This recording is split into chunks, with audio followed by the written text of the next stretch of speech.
Halo teman-teman, selamat datang di Asinkronus Ekonomika Industri 1. Pada kesempatan kali ini saya Fajri, dosen di Departemen Ilmu Ekonomi dan Studi Pembangunan FEB Undip akan menyampaikan latihan 9.6 pada segmen kelima. Misalkan kedua pemasok bersaing dengan menetapkan harga sesuai model Betrong dengan asumsi variasi konjektural sama dengan 0.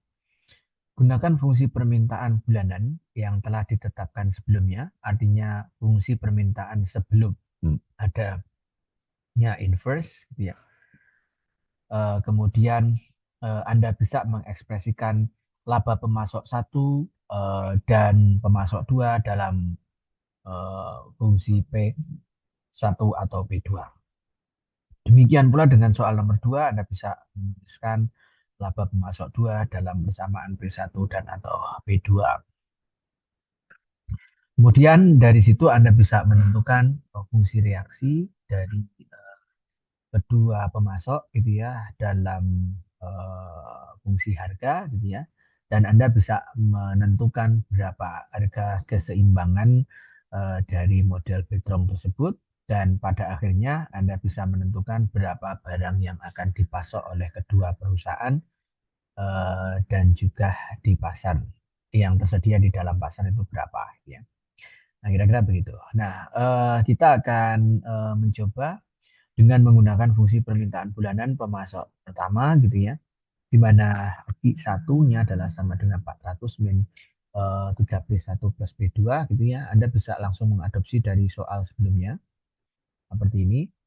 Berarti kita bisa nyatakan untuk soal nomor 1, itu total revenue 1 adalah P 1 dikali P1 seperti ini ya. Oke, berarti total revenue 1 itu sama dengan P1 dikali dengan Q-nya, yaitu 400 min 3P1 plus P2 seperti ini.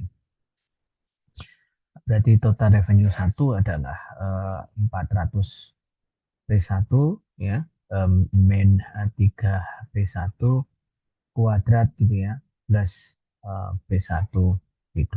Ini sebagai persamaan pertama ya kan, total revenue 1. Kemudian kalian juga bisa menentukan labanya setelah itu ya kan, TR min TC gitu ya, dari fungsi yang dimaksud ini ya kan. Biaya marginal yang sudah kita dapatkan sebelumnya itu tidak lain adalah 60 per unit ya. Anda bisa menggunakan framework P sama dengan MC gitu ya. Untuk yang di sini P sama dengan MC dulu.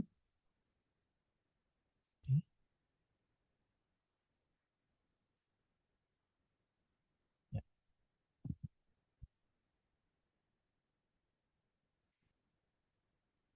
MC DGI ya, DGI ini juga I, jadi kan Anda bisa tentukan seperti ini ya, atau dengan menggunakan aturan P min MC ya. P min MC barulah Anda bisa menggunakan total revenue ini. Jadi kalau misalnya Anda menggunakan total revenue ini, maka Anda harus inverse-kan itu. Tapi kalau misalnya Anda langsung menggunakan fungsi laba, gitu ya, fungsi laba, maka kita bisa langsung setup sedemikian rupa. Jadi fungsi laba ini berarti P1 itu sama dengan P min AC dikali dengan P1. Nah, seperti ini ya. Oke. Nah, Anda bisa sertakan itu P-nya tadi tidak tahu berapa nilainya, kan P1 gini ya. Min AC-nya adalah karena dalam jangka panjang itu long run TC itu tidak lain adalah integral dari MC seperti ini. DG ya, long run AC-nya juga akan sama dengan MC seperti ini, maka AC yang di sini tidak lain juga akan sama dengan MC tersebut. Berarti MC-nya adalah 60, ya kan? QI seperti ini. Nah, Q1 maksud saya, Q1-nya bisa Anda substitusi dengan fungsi permintaan yang belum di-inverse tadi. Berarti P1 itu sama dengan P1 min 60 dikalikan dengan 400 min 3P1 plus P2 seperti ini, ya. Anda bisa langsung kalikan ini ke dalam sini masing-masing. Berarti saya punya P1 itu sama dengan P1 min 60 kali 400. Jadi 400 dikali ini ya. 400 P1 min 60 seperti ini ya. Min 3P1 dikali P1 min 60 plus, ya kita geser ke sini, plus P2 dikali P1 min 60. Nah, oke, silakan kalian ekspansikan ini. Berarti 400 P1 min 24.000 ya. Terus kemudian min 3P1 kuadrat plus kemudian plus 180 plus P1 P2 min 60 P2. Ya, nah ini adalah fungsi laba dari perusahaan satu dengan pendekatan harga, ya. Oke, kita nyatakan sebagai persamaan 1A. Nah, selanjutnya kalian bisa menentukan total revenue dari perusahaan 2 dengan cara yang sama seperti sebelumnya dan berapakah laba yang bisa ditetapkan oleh perusahaan sebelumnya. Fungsi laba yang akan dibangun oleh perusahaan 2 tersebut. Jadi kita bisa menggunakan dua sudut pandang ini. Sudut pandang pertama adalah total revenue, berarti sudut pandang kedua adalah laba. Ya. Oke, berarti sekarang untuk soal nomor 2, berarti total revenue 2 adalah P2 dikali Q2. Nah, berarti kita punya P2, Q2-nya adalah 400 min 3P2 plus P1 seperti ini, sehingga akan menghasilkan DR2 itu sebesar 400 P2 min 3P2 kuadrat, sorry, 3P2 kuadrat plus P1 P2 seperti ini ya, sebagai persamaan kedua gitu ya, persamaan total revenue yang kedua. Kalian juga bisa menggunakan framework yang sama TCI tadi untuk menyesuaikan berapa besaran laba yang diterima oleh perusahaan kedua tersebut gitu ya. Nah, sekarang saya menggunakan paradigma P min AC kali Q, berarti P1 sama dengan P2 dikurang AC2 dikalikan dengan I2. Moving sini ya. Oke. Berarti saya punya P2 itu tidak lain, sorry ini P2 ya. P2 dikurang AC-nya adalah 60 dikalikan dengan P2-nya adalah 400 min 3P2 plus P1 seperti ini. Berarti P2-nya adalah 400 dikali P2 min 60 ya, min 60, kemudian min 3P2 dikali P2 min 60 plus P2 min 60 dikalikan dengan P1 ya. Selanjutnya berarti P2 adalah 400 P2 min 24.000 min 3P2 kuadrat ya. Terus plus 180 P2 plus P1 P2 min 60 P1. Ya, ini stop sebagai persamaan 2A. Nah, kira-kira begitu. Nah, kita recek lagi untuk persamaannya setidaknya memiliki struktur yang mirip ya dengan sebelumnya, hanya saja ini terdiri dari ruas utama adalah P1 dan ruas gabungan yang lain adalah P2. Saya beri tanda di situ dengan menggunakan ballpoint merah ya. Ini adalah fungsi laba yang sudah diekspansikan. Oke. Kemudian ini juga sama, ini adalah fungsi laba yang sudah diekspansikan tadi. Oke. Nah, selanjutnya kita bisa menentukan langkah ketiga, yaitu menurunkan fungsi reaksi massa 1 yang dinyatakan dalam P1 memaksimalkan laba dalam P2. Berarti Anda ingat ya, bahwasanya untuk soal nomor 3 itu ditanyakan fungsi reaksi. Fungsi reaksi berarti ada dua eh, jenis nanti berarti ya. Jenis pertama adalah fungsi reaksi dalam notasi Ki, berarti persaingan kuantitas, dan fungsi reaksi dalam persaingan harga. Gitu ya. Karena ini model Bechdel, maka FR-nya itu tidak lain, FR1 adalah P1 fungsi dari P2. Ya. Maaf, ya kan? Sementara yang lain berarti FR2 itu adalah P2 fungsi dari P1. Seperti ini ya. Ini yang harus Anda kunci itu. Artinya kita akan menjawab soal nomor berapa itu? Nomor 3 dan nomor 4. Ini soal nomor 3 dan nomor 4 ya. Oke. Berarti nomor 3 dulu. Ini saya delete aja yang FR2-nya. Kita kerjakan untuk yang FR2. Berarti FR2 adalah turunan laba terhadap harga eh, harga perusahaan satu, harga yang ditetapkan oleh perusahaan satu, gitu ya, kira-kira begitu, ya. Oke, jadi kita akan turunkan dulu, jadi Dopi 1 terhadap P1, sorry, P1, seperti ini ya.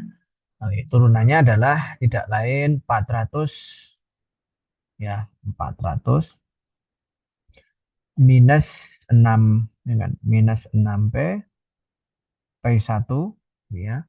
Kemudian plus P2, ya saya cek dulu barangkali saya ada kekeliruan perkalian, barangkali tidak ada ya. Berapa itu? Plus P2 ya, plus P2. Ya, langsung sama dengan 0, FUC ya. FUC sama dengan 0, berarti kita bisa menyatakan fungsi reaksinya dari 400 dikurangi 6P1 plus P2 sama dengan 0. Yang pindah tempat adalah P1, berarti tinggal 400 plus P2 sama dengan 6P1.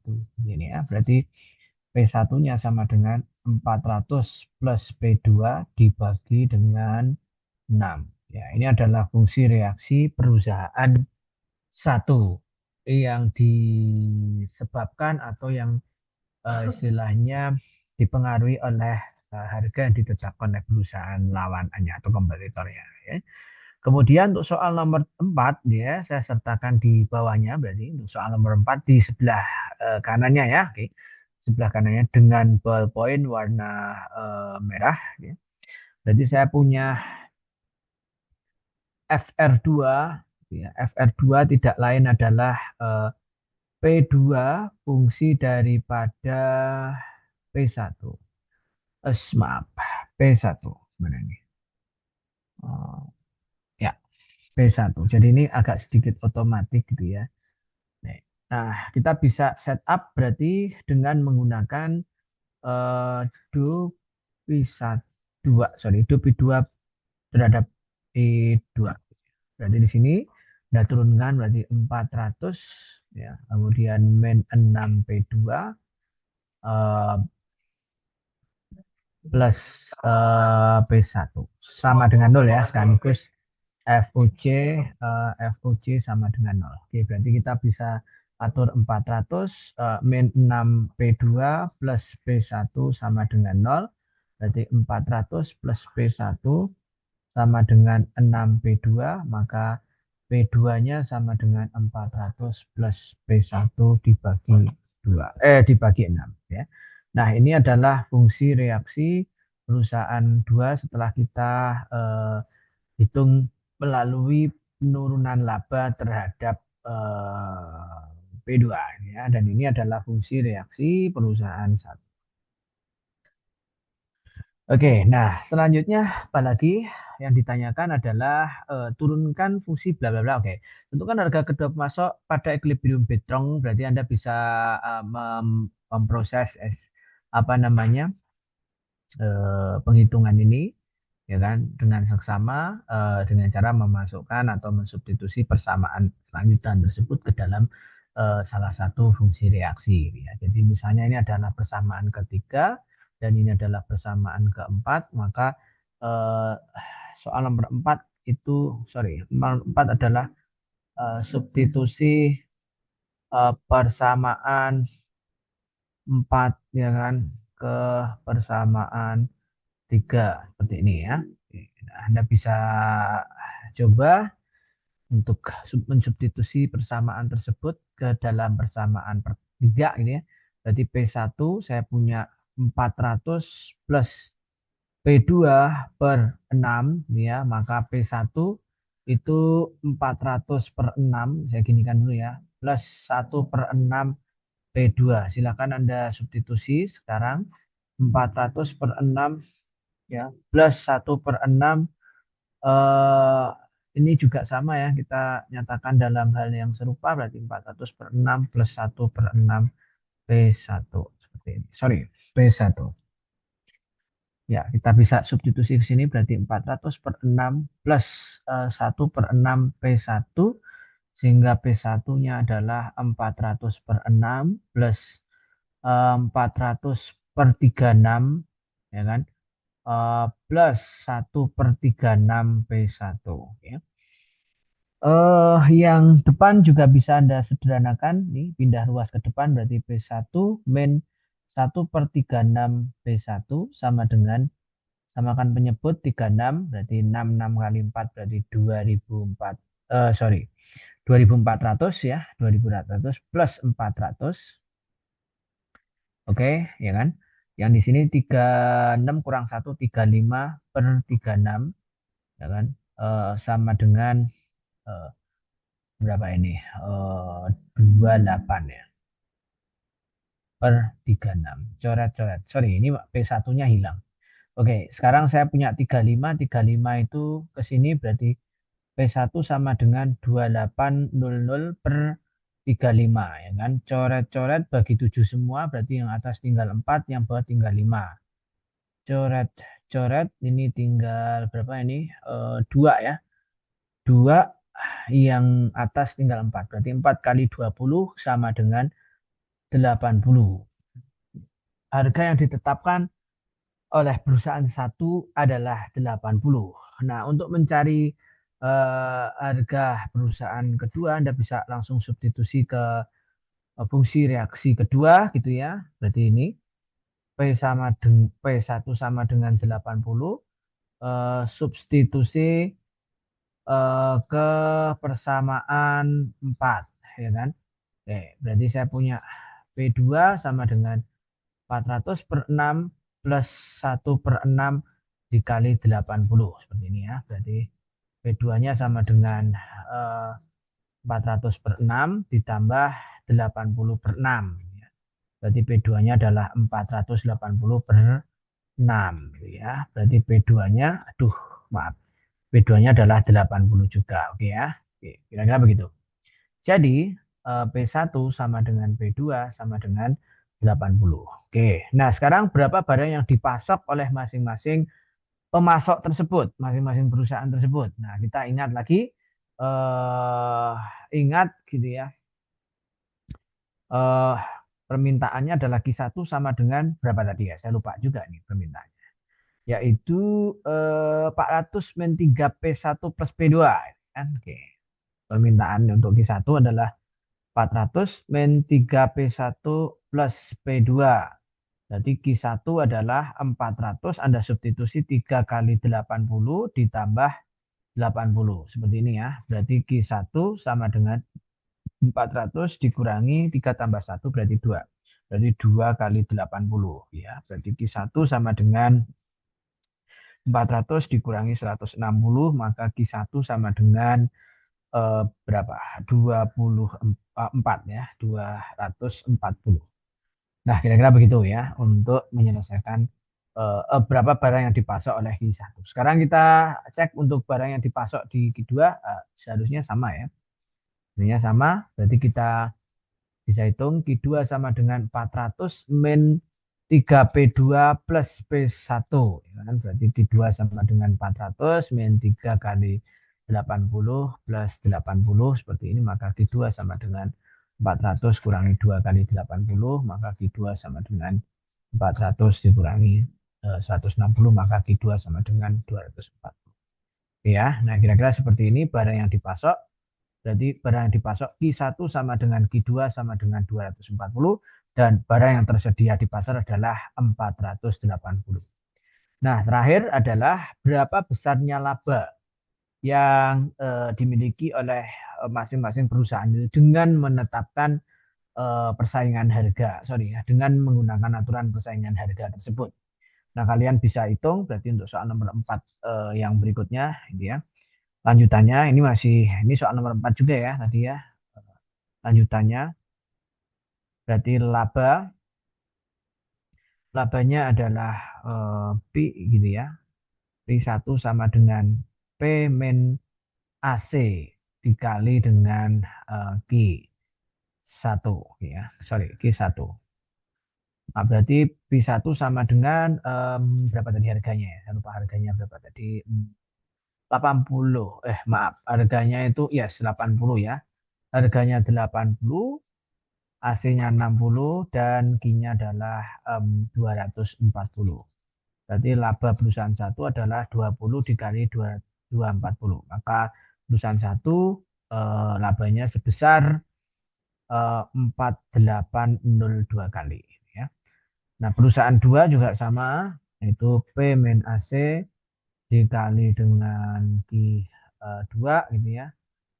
80 min 60 ya, ini jadi kita tulis ulang meskipun yapping is no problem. Maka P2 adalah 20 kali 240, maka P2 adalah 48 seperti ini ya. Jadi laba yang didapatkan dengan menggunakan aturan persaingan harga sebesar 4.800, lebih rendah dibandingkan persaingan kuantitas. Sebelumnya laba yang didapatkan oleh masing-masing perusahaan bisa lebih dari 9.000, tapi sekarang bisa hampir mendekati setengahnya pengurangannya gitu ya. Kira-kira begitu. Nah, itu teman-teman untuk pembahasan Bitron model ya kan 9.6. Nah, kita lanjutkan segmen terakhir nanti di video berikutnya. Sampai jumpa di segmen berikutnya. Terima kasih.